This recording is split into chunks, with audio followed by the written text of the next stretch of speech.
Lideramos el camino de la opinión pública y buscamos que la cultura del debate alcance consensos y soluciones a los problemas de nuestro país.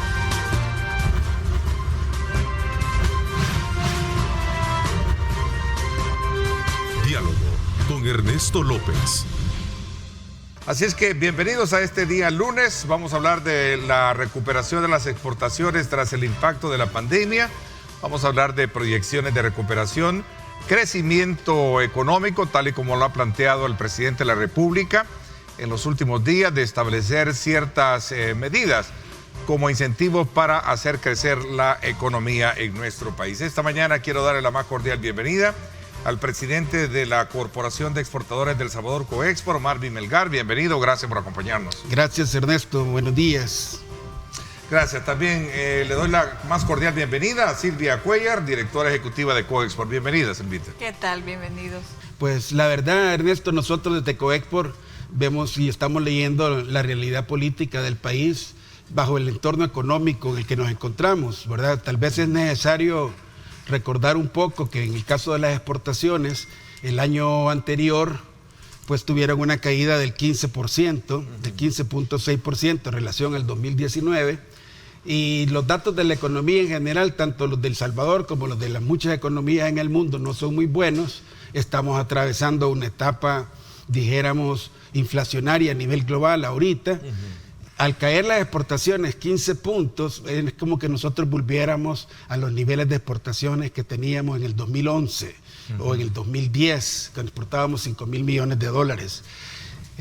Cuando la economía tocó fondo, allá en mayo del año pasado, por las medidas que se tomaron para contener COVID, y las exportaciones nuestras cayeron un 60%, en Coexport hicimos una proyección con el equipo, junto con Silvia y nuestro equipo, y determinamos que íbamos a perder como 1,000 millones de dólares en exportaciones al final del año, que equivaldría como el 20% de las exportaciones totales.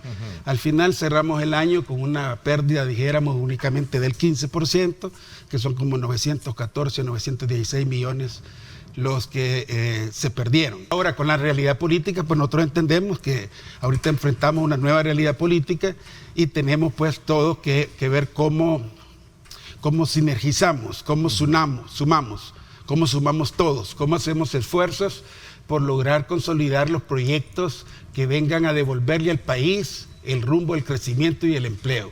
Creo que es importante indicar, y bien lo han, sí, bien se ha citado ahí, que es una recuperación lo que estamos teniendo, porque sí es importante decir que no es un crecimiento. Muchos dicen, estamos creciendo, sí, estamos aumentando de acuerdo a lo que teníamos en el 2020, pero eso quiere decir recuperar, ¿verdad? Como dijo Marvin, aquí hemos tenido un retroceso de casi 10 años, ¿verdad? O sea, es una década que debemos recuperar en un año, un poco difícil. Entonces, es esta diapositiva, ¿no? Esto es a febrero. Sí. En 1,024 millones, 11 millones más que en el periodo del 20, ¿verdad? Sí, pero recordemos que aquí estamos comparando febrero con febrero, y si se recuerdan el COVID, y encerrona, digamos así, marzo, abril, mayo, ¿verdad? Fue marzo. Entonces aquí estamos como comparando lo que más o menos traíamos, ¿no? Entonces, vamos a ver en marzo, abril, ahí sí se tiene que ver un aumento mucho mayor, ¿verdad? Ya hemos hablado, incluso la semana pasada tuvimos una reunión con la ministra de Economía, ¿verdad? Porque hay un tema fundamental en todo esto. Mira, si nosotros queremos crecer, la piedra en el zapato número 1 es la facilitación. Eso es. La facilitación, y después hablemos de finanzas, de financiamiento, después hablemos de logística. Ya han oído ustedes el tema de que se han subido los fletes.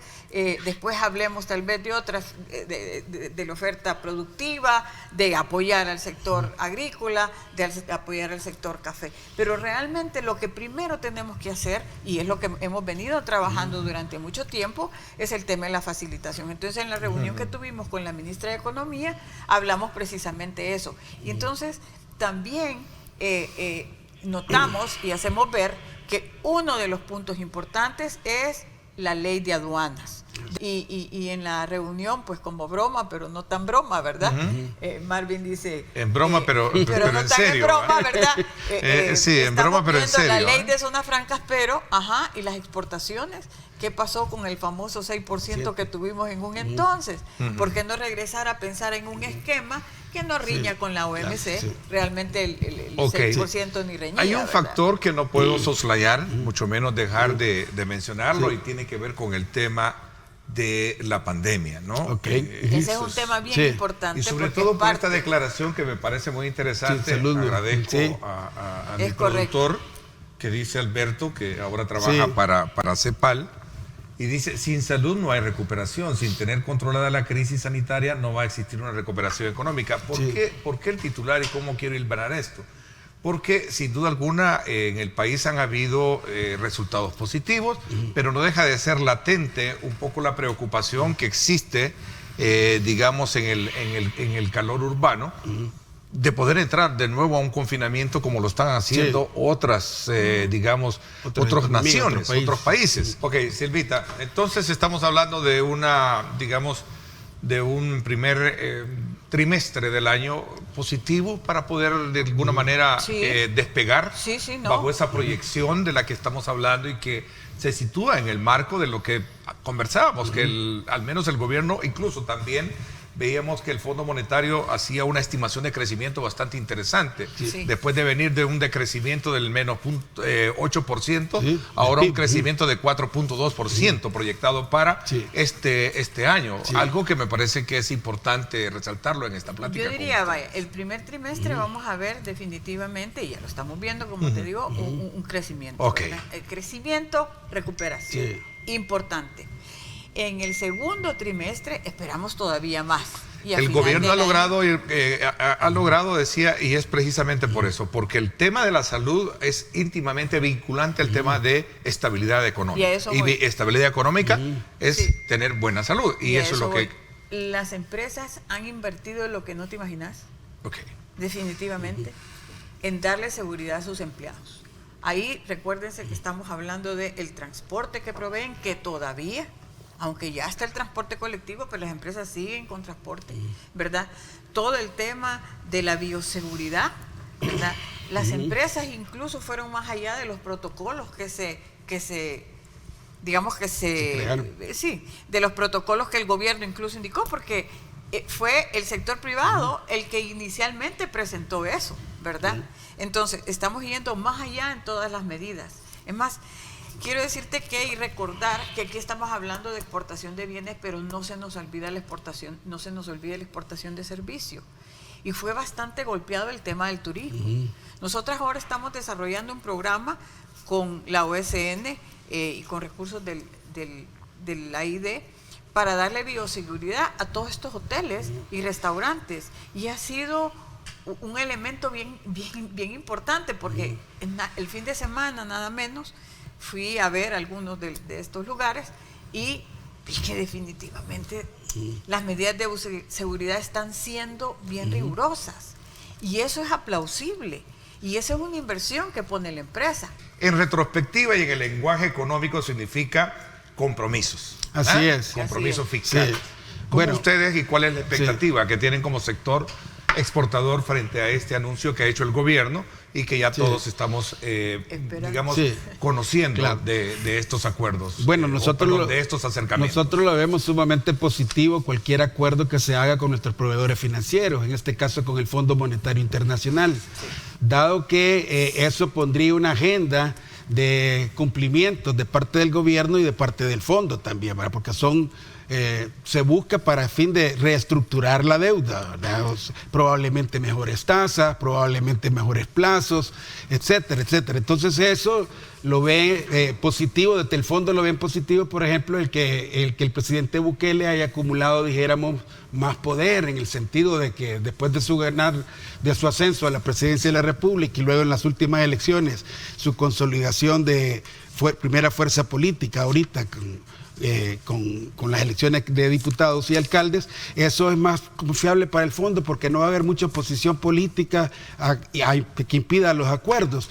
Una variable en medida tema que de la nosotros carga logramos hacer, tributaria, ¿sí? que si vamos a seguir pagando lo mismo que se venimos pagando siempre, está difícil. Pero si ampliamos la base tributaria, por ejemplo, y hacemos llegar más ingresos al Estado que permita diluir entre todos. A eso quería llegar. Es de hablar de ampliar, no de cargar más. Exactamente, no de cargar más. ¿Ah? Y quisiera, esa es la tal postura vez, que tienen ustedes como ese es. sector. Y quisiera tal vez cerrar solo el tema con unas palabras del presidente Bukele que dio cuando hizo el lanzamiento del Plan Cuscatlán.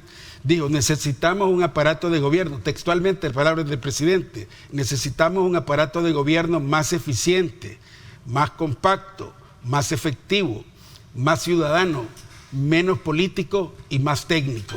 En eso estamos totalmente de acuerdo. Si como Fuerzas Productivas Nacionales le echamos el espaldarazo y esperamos que a partir de mayo, ya con todo el capital político acumulado en la Asamblea Legislativa, se eche a andar una serie de temas en la Asamblea y se cree una lluvia de leyes que posibilite realmente el crecimiento económico. A ver, Silvita, su lectura con relación a este tema del fondo también me gustaría. Yo sé que en definitiva, o sea, para nosotros lo que es crecer en más trabajo, en más empleo, y así se crece, no en cargar más, ¿verdad? es normal, histórico, encontrar que cuando se habla de negociaciones con el Fondo Monetario existen mucho temor.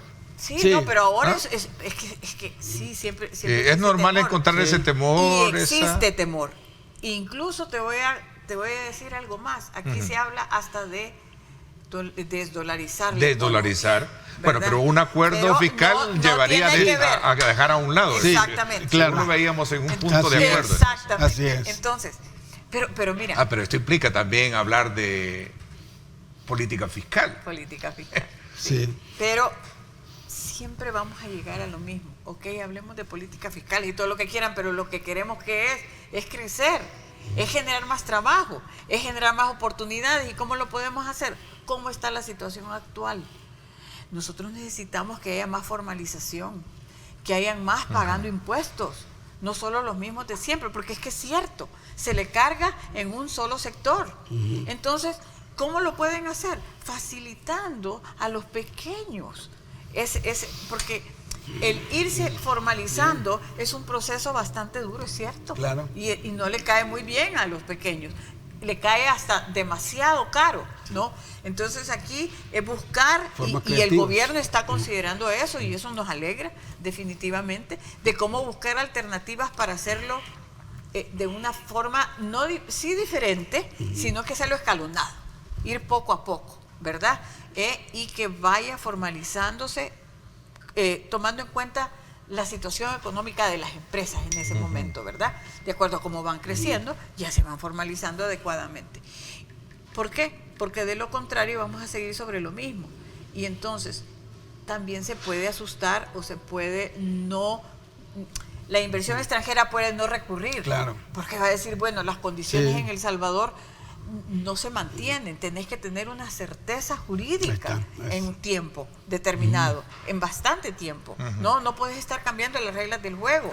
Fíjate qué bueno que con el Banco Hipotecario, incluso ahora mismo, acabamos de hacer un acuerdo y se aprobó la ley de franquicias, un tema que tampoco se conoce.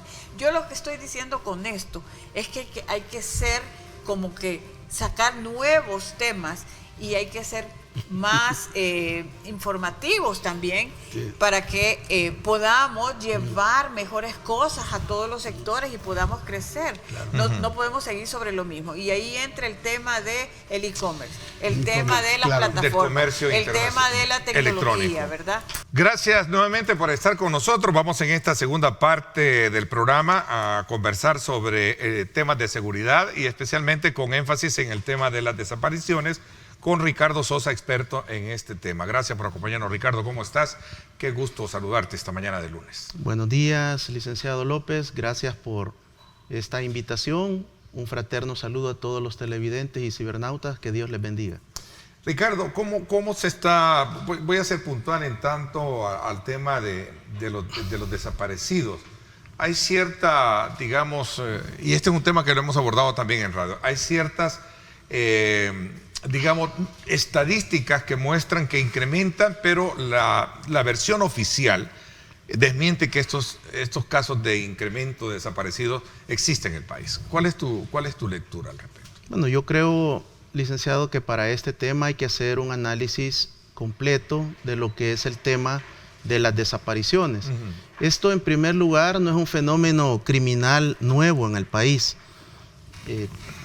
Cuando surge la denominada tregua con las pandillas y el crimen organizado autorizada por el gobierno del expresidente Funes, me recuerdo que una de las preguntas que usted me hacía acá era si era cierto que bajaban los homicidios porque aumentaban los desaparecidos. Ese tema se volvió mediático durante este periodo de la tregua. Lo que encuentro ya después de este sustento histórico y estos antecedentes es que la Fiscalía General de la República en el año 2010 comienza a registrar el fenómeno de los desaparecidos. Es hasta el año 2010. Y en la Policía Nacional Civil a partir del 2011. Lo que nos indica es que este fenómeno comenzaba ya a generar problema a las autoridades.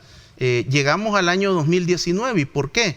Porque el 5 de enero del 2019 recibe el mandato constitucional el actual fiscal general de la República, el doctor Raúl Melara Morán, y él recibe con 9.2 denuncias diarias de personas desaparecidas. Él trabaja del 5 de enero al 31 de mayo prácticamente solo, se sensibiliza, reconoce el fenómeno, le llama por su nombre y comienza a generar otro tipo de protocolos de actuación dentro de la Fiscalía General de la República, genera toda una serie de análisis y crea la unidad de personas desaparecidas dentro de la Fiscalía que no existía. Presenta modificaciones de ley y luego, cuando llega el gobierno de la República actual, el comisionado Mauricio Arriaza Chicas recibe el 1 de junio del 2019 y por su parte también la policía ya no le denomina con palabras suaves al fenómeno, lo acepta, lo reconoce, fortalece la división de personas desaparecidas, la subdirección de investigaciones. ¿Y qué encontramos, Ernesto? Un primer descenso de 9.2 a 6.5 denuncias diarias en prácticamente 11 meses de actuación del señor fiscal general y 7 meses de actuación del director general de la policía. Los desaparecidos es un fenómeno criminal, pero también social en El Salvador. O sea, son dos variables. Exactamente, esa es la modalidad que yo he encontrado ya del año 2019 a la fecha. No todas las denuncias de personas diarias desaparecidas son reales. Lo que se ha encontrado a través del análisis de la investigación profesional y criminal es que del total de denuncias, entre el 40 y el 45% aparecen con vida y sin delito. Ok, vamos a hablar de ese fenómeno porque eso ha ocurrido y lo han dicho en su momento algunos representantes del gobierno, en el sentido de que hay que esperar el tiempo prudencial para determinar si esta persona entra en esa calidad, porque muchos de ellos se van para Estados Unidos, viajan, se van por asuntos personales y no pueden entrar en esa categoría de desaparecidos, ¿no? Lo que sucede es que en este tema de la utilización de la denuncia de desaparición hay muchas variables. No toda denuncia de persona desaparecida es sinónimo de homicidio, ¿verdad? Inició esto como un fenómeno criminal, nos dice, y delictivo, pero ahora también en la actualidad es un problema de carácter social, el otro elemento que tú estás planteando, y luego que haces la exhortación para que los padres sean de alguna manera, desarrollen y mantengan una mejor comunicación a la hora de desplazarse sus hijos, para evitar este tipo de situaciones. Sin duda, también... San Martín, perdón, solo para terminar, San Martín te decía, Soyapango y ¿cuál era el otro municipio que de acuerdo a un reporte? Ayutuxtepeque, son los municipios donde más se repiten reportes de desaparecidos. ¿Por qué razón? Hilvanando estos dos temas. Bueno, según los datos oficiales de la Fiscalía General de la República y la Policía Nacional Civil, la mayor cantidad de denuncias diarias de personas desaparecidas está en los 14 municipios del área metropolitana de San Salvador. Luego, si le sumamos el municipio de Santa Ana, Sonsonate, Usulután y San Miguel tenemos más del 72% del total de denuncias. Está georreferenciado el problema, está totalmente documentado. El problema de la desaparición de personas es un problema principalmente del área urbana, no rural. En segundo lugar, le podría manifestar, licenciado, de que es un problema delictivo, criminal y social que afecta abrumadora y mayoritariamente a los hombres, con porcentajes entre el 70 y el 72%, y a mujeres entre el 28 y el 30%. Las edades, pues ya lo dijimos, por el mismo grupo etario, la profesión o oficio más afectada es estudiante, y luego también es importante decirlo, que como el grupo más afectado de los 15 a los 29 años, se ha podido encontrar también que muchos jóvenes portaban 2 chips y que uno era del conocimiento de los padres y el otro no. Por lo tanto, esto lo que indica también es la grave crisis de la familia salvadoreña. Necesitamos como padres de familia no delegar en los docentes, en los maestros, la responsabilidad que como padre tenemos. Yo veía imágenes y todos los fines de semana monitoreo las imágenes de las discotecas, de los bares. Incluso hay adolescentes que están en completo estado de ebriedad, las discotecas completamente abarrotadas, obviamente sin utilizar mascarilla. Y muchos de estos chicos y chicas se encuentran con sus teléfonos en modo avión, porque no quieren que los padres de familia los ubiquen. Creo que una respetuosa recomendación no solo es mejorar la comunicación, sino tener esa comunicación más asertiva. Con mucho respeto, padre de familia, conviértase en un adulto significativo para su padre, para sus hijos. Tenga una mejor disposición, porque si no usted estará en un momento muy complicado. Cuando se rompe la comunicación y bajo esta situación del fenómeno que se está generando, criminal y social, es de mucho riesgo. También creo que es importante revisar el tema del alto consumo de alcohol y de drogas que está generándose en este tipo de cervecerías, en estas discotecas. También hay una modalidad reciente de prácticamente un par de años, que son estos denominados patines en casas, licenciado, que se alquilan por una persona que ve como una oportunidad de negocio. Alquilan residencias en ciertas zonas del país y logran ingresar 100, 150 jóvenes cobrando un precio de cover, y lo que se encuentra ahí es adolescentes ingiriendo bebidas alcohólicas hasta perder el conocimiento. Creo que esto nos indica la necesidad que tenemos de hacer una revisión como sociedad de lo que estamos experimentando. Ok, aquí tengo una denuncia que me dicen habitantes del sector de Prados 1 de Soyapango, para que las empresas que facilitan internet o que venden internet puedan darlo en esta zona, ya que no hay este servicio, y esto provoca que los hijos ahora salgan a estudiar y no tener el sistema ¿cómo se llama? El sistema de video virtual. Virtual, para poderlo tener. Este es un problema que nos tiene preocupado a los padres de familia. Así es que el llamado es para la superintendente, para que la superintendencia, para que les exija a las empresas Tigo, Claro, puedan darles internet a fin de evitar que sus hijos se desplacen, ¿verdad?, a las escuelas y puedan tener el sistema de videollamadas. Y eso es bien importante. Y es un servicio pagado por el padre de familia. ¿Qué tiene que ver con esto? Esto tiene que ver con el tema de la exposición del riesgo. De movilizarse para ir a buscar internet a un cibercafé, a una plaza. Y aquí también, licenciado, creo que es importante la ausencia de las municipalidades dentro del confinamiento por el COVID-19 y posterior, en el sentido de que no han sido capaces de generar y de llevar el internet también a su territorio. Esto sin duda necesitamos avanzar, porque también hay mucha denuncia de padre de familia que recarga su teléfono y, como dicen comúnmente, le chupa el saldo sin ningún tipo de registro sobre lo que es la descarga de los gigas o de los megas que tenga contratados. Sin duda, son momentos en los cuales debemos de refundar nuestra familia, debemos de volver a la raíz que es la familia y poder trabajar con nuestros jóvenes,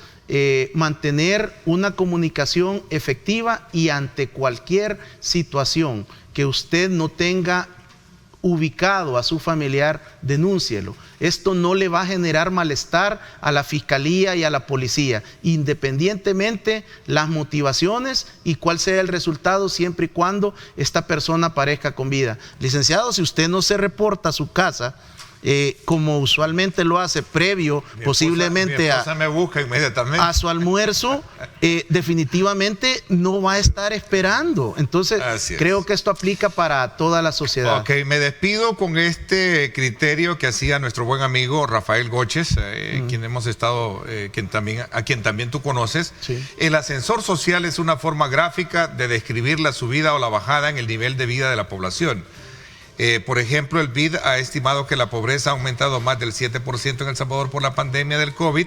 Dice, cerca de 470,000 personas han caído en la pobreza. Por tanto, hoy cerca de 2.5 millones de personas estarían viviendo en situación de pobreza en el país. ¿Por qué me hago esta reflexión? Porque en la medida de que nosotros superemos estos cánones de la pobreza, vamos a superar desde luego estos problemas sociales a los cuales se enfrentan muchos a la hora de tener que desplazarse a zonas buscando también trabajo. Gracias, Ricardo, por haberme acompañado. Muchas gracias por la invitación. Amigos y amigas televidentes, abracen la vida. Que Dios les bendiga. Gracias.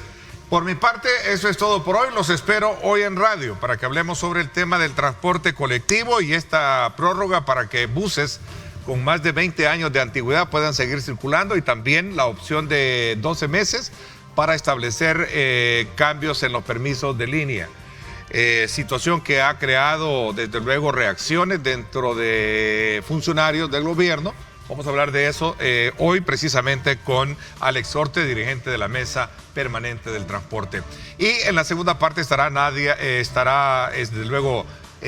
Medrano con nosotros para que podamos hablar precisamente sobre estos otros temas relacionados.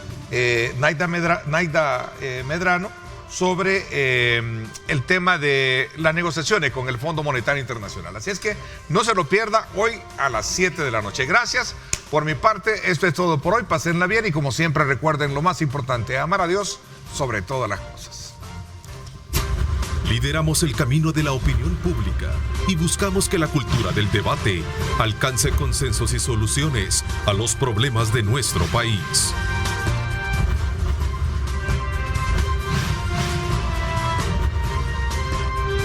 Diálogo con Ernesto López.